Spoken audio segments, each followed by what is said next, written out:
Salut!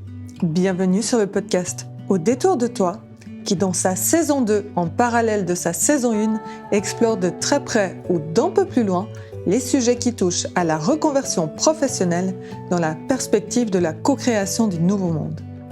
Je suis Annie, dotée d'un haut potentiel sensible dont je n'ai su quoi faire pendant bien longtemps.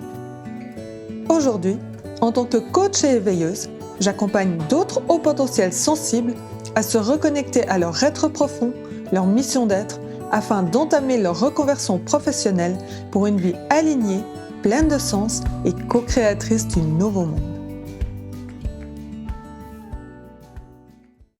Hello, bienvenue sur cet épisode consacré à la reconversion professionnelle. Je suis vraiment heureuse de t'accueillir sur cet épisode parce que ce qui est important pour moi, c'est de te parler, c'est quoi la reconversion professionnelle, mais surtout d'aller voir qu'est-ce qui se cache derrière au niveau des émotions que ça peut amener chez nous, au niveau des mots, de comment on les utilise, pour ensuite que toi, tu puisses te faire ta propre idée. Parce que ce que je t'amène, ce sont des compréhensions suite à des expériences de vie, suite à des lectures qui m'amènent sur des réflexions, mais c'est aucunement une vérité avec un V majuscule. C'est ma vérité avec un V minuscule qui n'est aucunement universelle et applicable à tout le monde. Et surtout, elle est aussi en totale évolution tout le temps, parce que demain, peut-être que je te dirai totalement l'inverse ou pas la même chose de ce que je te dis maintenant. Et tu sais quoi? Ça, c'est OK, parce que c'est un point de vue, une vision qui a une valeur, mais si tu as une autre vision, elle a tout autant de valeur que celle-ci. Ça, c'est un point qui est très important pour moi. Tu vas voir que je répète beaucoup dans mes podcasts et que je vais aussi consacrer un podcast à cet enjeu justement de la question de qu'est-ce que la vérité, le libre arbitre, la vision et qu'est-ce qu'on fait de tout ça. Mais là, aujourd'hui, le sujet, c'est vraiment de parler de la reconversion professionnelle et d'aller voir ce qui se cache derrière. Alors peut-être que si tu entends reconversion professionnelle, derrière reconversion, tu as peut-être un sentiment de peur qui arrive. C'est une possibilité. Pourquoi? Parce que il y a encore pas si longtemps que ça, la reconversion professionnelle, elle était forcée ou subite suite à une incapacité partielle ou totale de pouvoir travailler dans l'activité professionnelle qu'on exerçait à un moment T. Donc ça amenait une forme de changement radical à une situation donnée ou qu'on n'avait pas forcément envie qu'elle change. Donc ça, c'est une perception qu'on peut avoir, qu'on a peut-être reçue aussi de nos parents, de la société. Donc ça, c'est une première chose. Et puis, la deuxième, c'est que quand il y avait des personnes qui se reconvertissaient par choix, il y a encore pas si longtemps, c'était quelque chose qui était assez hors norme.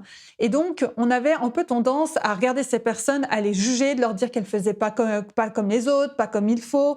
Et voilà, on avait vraiment l'impression qu'elles étaient hors normes et ça nous semblait bizarre.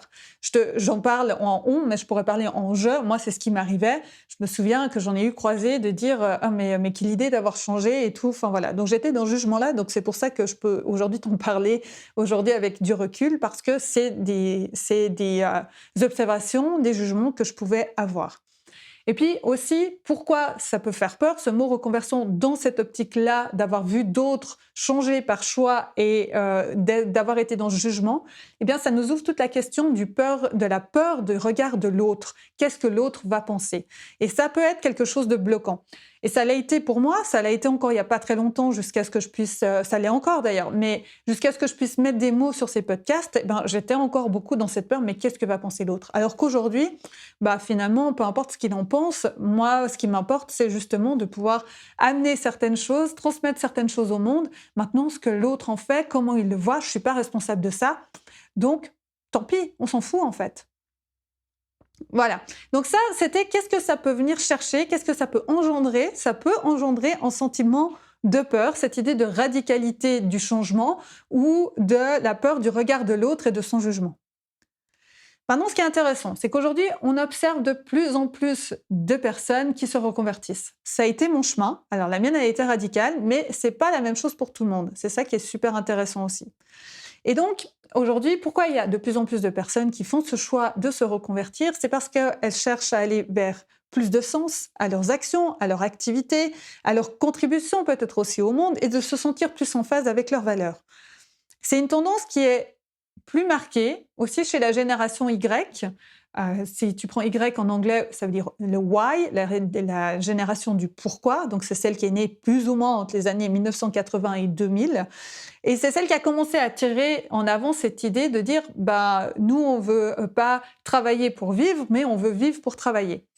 Donc, c'est-à-dire qu'on veut une activité qui ait du sens pour qu'on puisse continuer à être dans la joie et qu'on puisse continuer à se lever chaque matin avec la joie et pas une contrainte de devoir aller gagner de l'argent pour vivre.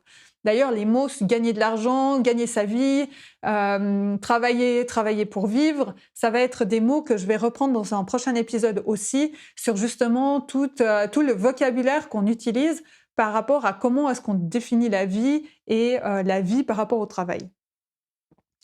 Ce qui est intéressant aussi de voir, c'est que ce mot reconversion, on l'utilise pour les personnes qui font ce choix, mais que à deux aspects différents, il a aussi tendance à s'effacer. La première chose, c'est que pour les jeunes générations, donc la Z, c'est celle qui est née à partir des années 2000, je suis assez persuadée que cette idée de changement, de reconversion, pour eux, s'efface totalement parce que ça fait partie de la vie. C'est qu'on peut faire un truc un jour et faire un autre truc un autre jour et c'est OK, en fait. Je suis pas certaine qu'ils aient encore vraiment cette conception de cette idée de reconversion. En gros, tu changes, bah OK, c'est cool, ça fait partie du chemin. Ensuite, ce qui peut être intéressant aussi, c'est de voir qu'il y a plus en plus de coachs qui accompagnent justement sur la reconversion, mais qui s'émancipent de ce mot reconversion professionnelle parce que ça leur convient plus. C'est très intéressant. Pourquoi? Parce que finalement, dans cette approche-là, dans cette perception-là, eh bien, on peut parler de transition professionnelle, mais aussi d'évolution professionnelle. Et c'est pas parce qu'on part d'un métier donné pour faire un autre métier qui n'a strictement rien à voir, mais accessoirement le premier aura peut-être pu aider aussi au deuxième, puisque de toute manière, ce qu'on apprend dans une expérience va nous permettre d'expérimenter dans l'autre. Eh bien, ça fait partie d'une évolution. Pourquoi? Parce qu'on n'est plus dans une idée d'évolution ou de transition ou de reconversion sur quelque chose de linéaire, mais on est sur une idée d'évolution. Et peu importe finalement l'évolution qu'on prend, et c'est aussi pour ça que je choisis de plus parler de carrière professionnelle, par exemple. Parce que pour moi, ça n'a aucun sens. Pour moi, c'est une forme de linéarité. Et comme tu le sais, en tant qu'hypersensible, j'ai horreur de la linéarité. J'ai besoin aussi de cette idée qu'il y ait différents champs, il y ait différents endroits. Et donc, ça me permet d'aller expérimenter et d'être dans une évolution. Donc, c'est intéressant de voir que de plus en plus, eh bien, moi, je m'inscris dans reconversion professionnelle, mais peut-être que gentiment, je vais aussi changer mon vocabulaire et commencer à parler de transition professionnelle, d'évolution professionnelle. Pourquoi? Parce que finalement, c'est plus vraiment ce qu'on fait qui est important, mais c'est qui on est. C'est vraiment aujourd'hui la base de mon accompagnement, c'est d'accompagner des personnes à entamer leur reconversion professionnelle, mais sur les 2 tiers de l'accompagnement, on va questionner sur l'être profond de la personne, sur ce qu'elle ressent être sa mission, ce qui la met en joie, ce pourquoi elle a envie de se lever le matin. Parce qu'aujourd'hui, moi, je ne conçois plus la vie autrement qu'ainsi.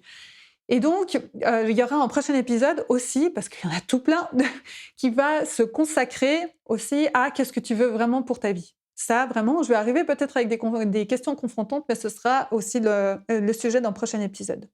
Donc c'est ça qui est intéressant, c'est qu'en fait, on n'est plus dans une évolution de ce qu'on fait, mais on est dans une évolution de qui on est vers ce qui nous fait vibrer pour aller vers quelque chose qui répond à ça, qui répond aussi à notre mission d'être. Ce sera aussi un sujet d'un épisode de podcast. Maintenant, ce qui est aussi très intéressant là derrière, c'est de se dire que ce que je fais aujourd'hui, moi donc aujourd'hui je suis coach et j'accompagne des personnes justement à entamer leur reconversion professionnelle. Bah, demain, peut-être que mon offre, elle va changer radicalement et que je vais me sentir attirée par accompagner d'autres types d'enjeux, d'autres types de personnes, peut-être, j'en sais rien. Et puis, peut-être que mon activité professionnelle va changer. Je vais peut-être devenir fleuriste, j'en sais rien. Mais c'est OK, du moment où si pour moi ça résonne et que ça vibre par rapport à ce que je me sens appelée à contribuer au monde aujourd'hui dans ma mission d'être, bah, peu importe ce que je fais finalement, du moment où j'ai de la joie, que je suis heureuse, et parce que quand on est dans cette vibration-là, eh bien ça aussi, ça se transmet aux personnes qui sont autour de nous. Donc ça, c'est intéressant. Donc finalement, on n'est plus sur une réorientation professionnelle, on est sur une transition, une évolution personnelle pour ensuite arriver dans une activité qui a du sens, qui est en lien avec nos valeurs. Et peut-être qu'à un moment T, peut-être qu'on sentira qu'elle a plus de sens et qu'on a besoin d'autre chose. Et ça, c'est vraiment OK parce que jamais rien n'est figé, tout est en constante évolution. Donc, ce qui est intéressant aussi quand on s'intéresse à la reconversion, eh bien, on peut se rendre compte qu'elle est pleine de systèmes hybrides et qu'elle va être différente pour chacun d'entre nous. Elle peut prendre plein de formes différentes. Alors, comme je te disais, oui, il peut y avoir des reconversions professionnelles radicales. C'est-à-dire que moi, plus radicale, alors, de nouveau, je t'apporte ce que j'ai fait, ce que j'ai suivi comme chemin. Maintenant, ça a été mon expérience, mais ce sera peut-être pas la tienne. Et je suis pas en train de te dire que c'est ce qu'il faut faire. J'en sais rien. Déjà, ça n'a pas été évident de le savoir pour moi. Alors, comment je peux le savoir pour toi? Mais voilà, pour donner un exemple, moi, ma transition professionnelle, ma reconversion, elle a été radicale. Pourquoi? Parce que j'étais salariée jusqu'en 2017, avec un job sur le papier confortable et tout ce qu'il y avait de mieux dans l'idée qu'on nous donnait d'un travail, à l'aise financièrement et tout. Et puis, je suis partie du jour au lendemain pour suivre une idée sans savoir exactement ce que j'allais faire et pour me lancer dans l'entrepreneuriat. Donc, j'ai changé totalement d'activité et j'ai changé de statut professionnel. Donc ça, ça a été pour moi une transition radicale qui a pris son temps pour que j'y arrive. Et d'ailleurs, tu peux écouter l'épisode 0 de présentation où je te parle justement de ce vécu à ce moment-là. Ça, c'est une première forme. Ensuite, il peut y en avoir d'autres. Ce qui est intéressant, c'est que, par exemple, on peut aller dans une formule hybride. Peut-être que dans ton métier, il y a des choses qui te plaisent et que tu sens que tu aimerais développer soit une activité indépendante ou peut-être, si c'est possible aussi, de utiliser tes compétences, mais pas seulement, parce que quand on revient sur l'être, ce qui est important et ce qui est intéressant, et on y reviendra, c'est de parler de nos talents, d'aller dans nos zones de génie et non plus forcément nos compétences. Et de se dire, tiens, voilà, moi j'ai ces talents-là et tout, je les utilise dans cette activité, pourquoi pas le développer pour une activité indépendante peut-être, ou alors de voir si c'est possible de travailler avec une autre entreprise et tout en faisant le même travail. On n'en sait rien, tout est possible finalement. Donc il y a cette forme-là, peut-être qu'elle sera plus agréable pour d'autres. C'est OK. Imagine une personne qui fait de la communication digitale. Aujourd'hui, c'est incontournable qu'on soit, regarde, aujourd'hui je te fais ce podcast, qu'on soit entrepreneur, qu'on soit, peu importe ce qu'on fait, ou pour une entreprise, la communication digitale, on y passe tous, on ne peut plus ne pas communiquer digitalement. Il y en a qui arrivent encore, hein, ça aussi, mais une majorité, on est sur les réseaux. C'est un temps qui fait partie, c'est des compétences qui ne sont pas forcément données à tout le monde. Eh bien, peut-être qu'une personne qui bosse dans le marketing d'une boîte va se dire, voilà, moi j'adore ça et tout, pourquoi pas développer mon entreprise pour justement soutenir des entrepreneurs, soutenir des boîtes dans leur communication digitale. C'est une idée. Voilà. Peut-être qu'elle va rester dans son temps de travail à temps plein et faire décoller ça, et développer ça le week-end et décoller plus tard peut-être, pour ensuite en faire une activité à temps plein, son activité indépendante. Peut-être qu'elle va réduire son temps de travail pour pouvoir le développer à côté. Enfin voilà. Et puis souvent, je reviendrai sur les peurs qu'on peut avoir vis-à-vis de nos employeurs à ce moment-là. Tu vas voir que moi, j'ai été sur le cul de la réponse que j'ai eue. Excuse-moi d'expression, mais vraiment de la réponse que j'ai eue en face par rapport à mes peurs quand je leur ai annoncé que je partais pour faire autre chose. Donc ça, c'est une chose. Ensuite, on peut avoir d'autres systèmes hybrides. Tu as les slashers. Là, on parlait d'une personne qui reste plus ou moins dans une activité connexe. On peut avoir les slashers. Les slashers, c'est quoi? Si tu n'en as jamais entendu parler, c'est les personnes qui font des activités différentes, 2 à 3 activités différentes sur la même semaine. Donc, elles sont hyper bien organisées. Et ce qui est intéressant, c'est qu'elles ont la joie d'aller dans chacune de ces activités parce que ça leur change de leur train-train quotidien. Et surtout parce que ces activités, les expériences vécues, les apprentissages, les compétences, les talents qu'elles mettent en œuvre, eh bien, elles peuvent se nourrir les unes les autres de toutes les expériences qu'elles font dans ces divers métiers. Il y en a qui vont peut-être aussi avoir une activité indépendante avec des activités salariées à côté. Voilà, il n'y a rien de figé, de nouveau. Et ça, c'est une image à un instant T. Et ce qui est intéressant, c'est que ces transitions dans lesquelles on est, eh bien, il n'y en a pas forcément qu'une dans la vie. Et déjà, moi, je te dis, en 3 ans et demi, j'ai avancé sur mon chemin. J'ai déjà eu plein de transitions professionnelles parce qu'il y a des projets que j'ai commencés et que j'ai pas fini. Je me suis rendu compte que c'est pas ce que je voulais et tout. Enfin, voilà. Ça fait partie de ma transition. Donc c'est ça qui est intéressant. D'ailleurs, si tu veux justement réentendre un peu mon parcours par rapport à tout ça, je te convie à aller écouter l'épisode 0 d'introduction à cette saison 2 du podcast. Et donc voilà, c'est ce que j'ai envie de t'amener vraiment, c'est cette idée que tout est en évolution, que rien n'est figé et que pour chacun de nous, même quand on trouve du sens, il y a un moment, on se repose la question et voilà, il y a un moment où on est je suis bien là-dedans, et puis il y a un autre moment où ok, tiens, est-ce que finalement il n'y a pas quelque chose d'autre qui est en train de régir en moi? Et c'est un chemin qui est juste fantastique, qui est pas toujours des plus évidents parce qu'il y a des moments, je t'avouerai, que j'aimerais bien être tranquille dans mon petit coin, à dire c'est bon, je fais toujours la même chose, je suis tranquille. Puis après, en même temps, je te dis, dès que je suis dans de la linéarité, je m'embête très vite. Donc c'est pour ça que j'ai besoin d'avoir plein de choses, de faire des choses différentes, de différentes manières, de recréer de nouvelles choses, parce que là, je m'ennuie jamais. Et puis, mon cerveau, il est super content parce que il peut créer, il peut faire des liens. Enfin bref, il s'éclate, il est dans la joie. Donc j'ai un mental qui s'est calmé et puis un alignement à te parler de tout ça. Voilà, écoute, je te remercie infiniment d'avoir écouté cet épisode sur la reconversion professionnelle. J'espère qu'il t'aura amené certaines choses.